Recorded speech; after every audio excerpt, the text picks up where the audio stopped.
Again, magandang araw po sa inyong lahat. Pag-usapan po natin ito. Kibuloy, takot maging Ninoy Aquino. Di ba? Bakit po pumasok sa aking sa aking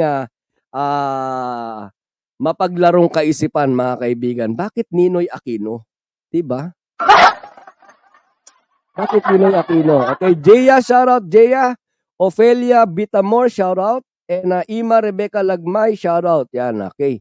So, nasa pang 29 na round na like si Ima Rebecca Lagmay. Then tayo, meron na po tayong 50 viewers. Back ka naman, mga kaibigan. Back ka naman, yung mga hindi pa po nakakapag-like na mga kaibigan.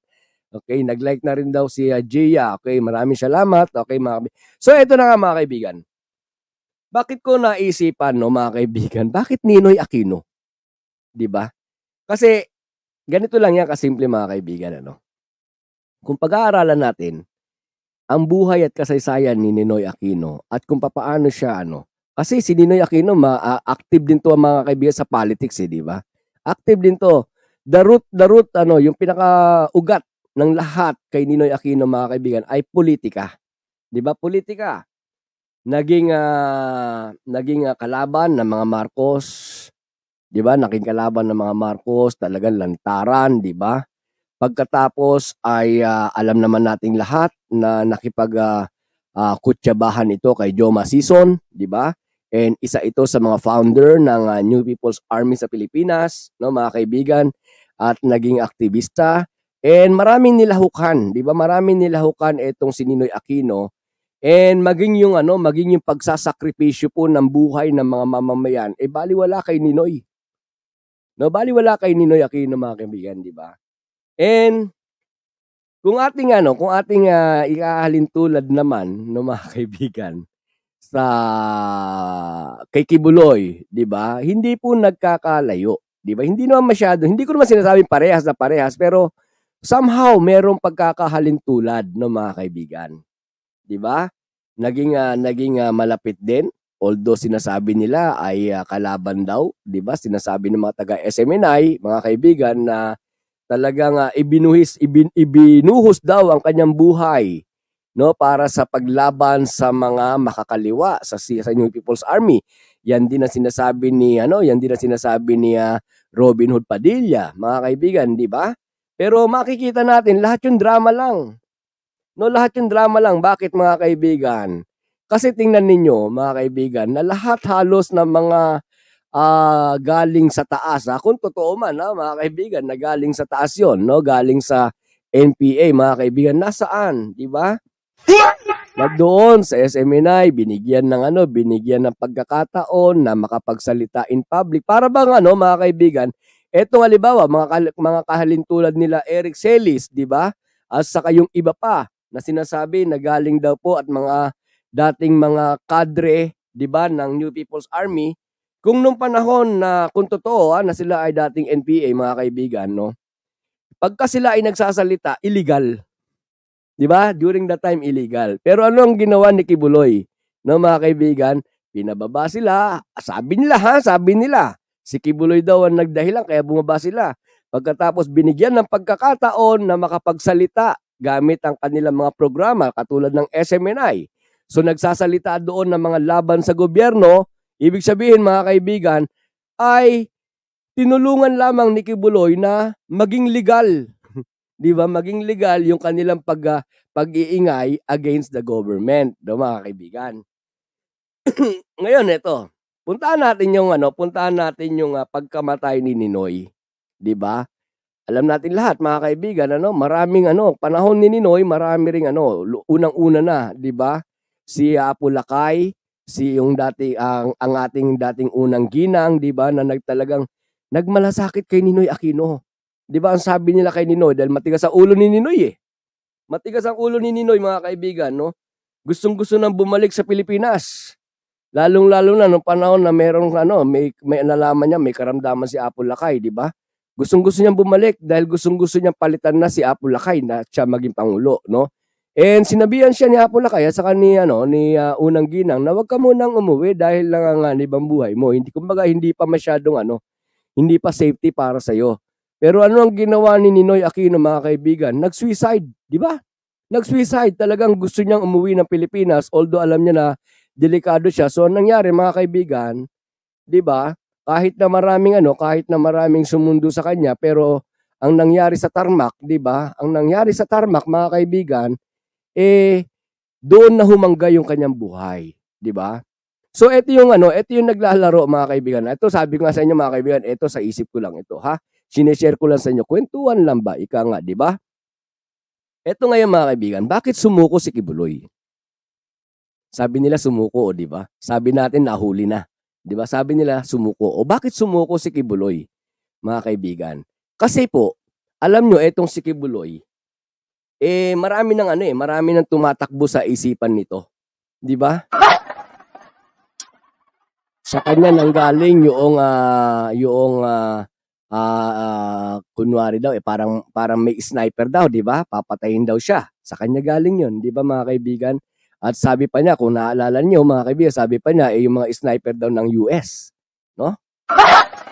So, marami ng hallucination, no? Yun ang siguro tamang words doon mga kaibigan, ano? Marami ng hallucination ang pumapasok sa isipan nitong si Kibuloy, 'di ba? And naisip din niya siguro mga kaibigan, naisip din niya, sandali, 'di ba? Baka tayo matulad kay Ninoy Aquino. 'Di ba? Baka tayo matulad kay Ninoy Aquino. And dito, alam niyo mga kaibigan, nung maisip niya 'yon, mga kaibigan, kwentuhan lang tayo, ha. Walang magsasabi niya na fake news ako, ha. Ito sarili kong istorya, sarili kong imahinasyon 'to mga kaibigan, ha. Sineshare ko lang sa iyo na posible, 'di ba? Posible naman, no mga kaibigan. Posible na ito rin ang dahilan. Ito ay isa sa mga dahilan, 'di ba? At alam niyo mga kaibigan, kapag ka maraming halimbawa itong mga DDS, no, ito lang din pumasok sa isipan ko, no. Kapag ka itong mga DDS ay napaniwala natin sa ganitong kwento, mag-iisip din itong mga 'to, 'di ba? Ang mangyayari nito, sila maglalaglagan na. Hindi pa nga lang mga kaibigan, 'di ba? Hindi pa nga lang, 'di ba? Ngayon pala nakikita natin, 'di ba? Naglalaglagan na sila. 'Di ba? Sino ngayon ang naiipit? Ang naiipit ngayon mga Duterte, mga kaibigan, no? Habang yung iba ay iniaangat yung mga Duterte, ito papasok na yung pinaka-title natin, mga kaibigan, diba? Habang yung iba inaangat yung mga Duterte, ito mga Duterte naman talagang lumulubog, no mga kaibigan? Dagdagan pa natin, ha?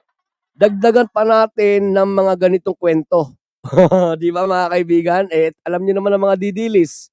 Di ba? Pag sinabing didilis, meron bang dilis na malaki ang ulo? Wala, di ba mga kaibigan? So alam natin itong mga didilis, maliliit ang ulo, no mga kaibigan? Kapag ka nakarinig sila ng mga ganitong kwento, sandali, oo nga, di ba? Di ba? So kung halimbawa man na iniisip ni Kibuloy, mga kaibigan, na baka matulad siya kay Ninoy Aquino na basta na lamang mamatay, di ba? Delikado buhay niya.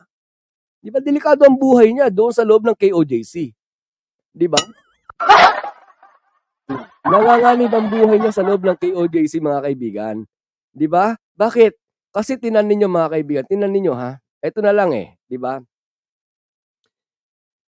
Kung maalala ninyo yung talinghaga ng salita, no, yung medyo malatalinghagan salita at statement nitong si Kibuloy, di ba? Na ang sabi niya ay hindi raw siya pauhuli ng buhay pagkatapos siya raw ay magtatago doon sa lugar na kung saan maraming langgam, di ba? Ayun pala ang kanyang tinutukoy ay yung kanyang KOJC, no mga kaibigan. Siya ay sumampalataya at talagang nagtiwala, di ba? Nagtiwala siya doon sa mga matataas na mga may katungkulan sa KOJC. At nagtiwala din siya nagtiwala din siya kay Duterte, no mga kaibigan. At ang mayor ng Davao, mga kaibigan, ay isa ring Duterte. Pero the mere fact, mga kaibigan, alam niyo sa totoo lang mga kaibigan, kung talagang mapangahawakan ni Kibuloy yung kanyang mga tao, yung kanyang mga alagad sa KOJC, mga kaibigan, at yung kanyang mga kaibigan, halimbawa itong mga Duterte na pangunahing kaibigan ni Kibuloy, di ba? Kahit ano pang tigas ng PNP. Di ba? Kahit anong tigas ng PNP, kahit anong tigas pa ng DILG, Kahit anong tigas pa ng anumang ahensya yung nasa likod no ni General Torre, mga kaibigan, hindi po makakapasok sa loob ng KOJC, 'di ba? Dadanak ang dugo kung kinakailangan dumanak ang dugo bago sila makapasok sa KOJC. Tama ako, mali? 'Di ba, mga kaibigan? Pero the mere fact na napakadali na nakapasok, 'di ba? Napasok nila General Torre yung KOJC pagkatapos ay talagang nakapag-stay pa sila ron ng 14 na araw. Tama ba ako? 14 o 15 araw, mga kaibigan, di ba? Nakapasok sila ron ng napakahaba, halos 2 linggo. Talagang nagawa nila ng malaya yung kanilang dapat gawin. Di ba, yung paghahalugog at paghahanap nila? Asan ang Duterte? Di ba, mga kaibigan? Asan si Digong? Di ba, asan yung Mayor Duterte? Asan yung vice? Asan yung mga senator? Di ba, wala rin nagawa, no, mga kaibigan? So, ito yung pumasok. Ito yung pumasok sa isipan ni Kibuloy, mga kaibigan. Sandali. Di ba? Delikado buhay ko rito. Baka lumabas ako dito na na wala ng buhay. Di ba? So, ang ginawa ni Kibuloy, mga kaibigan, nagpasya na. Di ba? Susuko na ako. So, sumuko si Duterte. Sumuko si Kibuloy, mga kaibigan, di ba? And dahil nga taglay pa rin sa isipan ni Kibuloy yung hallucination, mga kaibigan, na meron din papatay sa kanya, di ba? Hindi siya pumapayag kahit na medyo tag-init na magtag-init sa Pilipinas, no, mga kaibigan, hindi siya papayag na wala siyang helmet. Hindi siya papayag na balot siya ng bulletproof, na hindi siya balot ng bulletproof. O bakit? Kasi takot, di ba? Yun alam niyo, sa totoo lang, hindi po bala ang papatay kay Kibuloy. Ang papatay kay Kibuloy, mga kaibigan, yung kanyang matinding hallucination. Diba? So yun, no, yun lang, konting kwentuhan lang tayo. Kwento ko to, mga kaibigan, kwento ko to. Kaya wala kayong karapatan magsabi na hindi totoo dahil kwento ko to. Diba? Kaya si Kibuloy ay sumuko ko agad, ay natakot siya na baka maging Ninoy Aquino, mga kaibigan. Diba? So hindi ko hihingin, lalo na sa mga team replayer, mga kaibigan, hindi ko hihingin sa inyo yung ano ba masasabi ninyo rito dahil sabi nga, mga kaibigan, kwento ko to. Diba? Ngayon, kung gusto nyo mag-comment, ay mag-comment na lang po kayo kung anong gusto nyo i-comment tungkol dito sa kwento ko. No, mga kaibigan, na Kibuloy takot maging Ninoy. Di ba? Okay. Masaya ba lahat, mga kaibigan?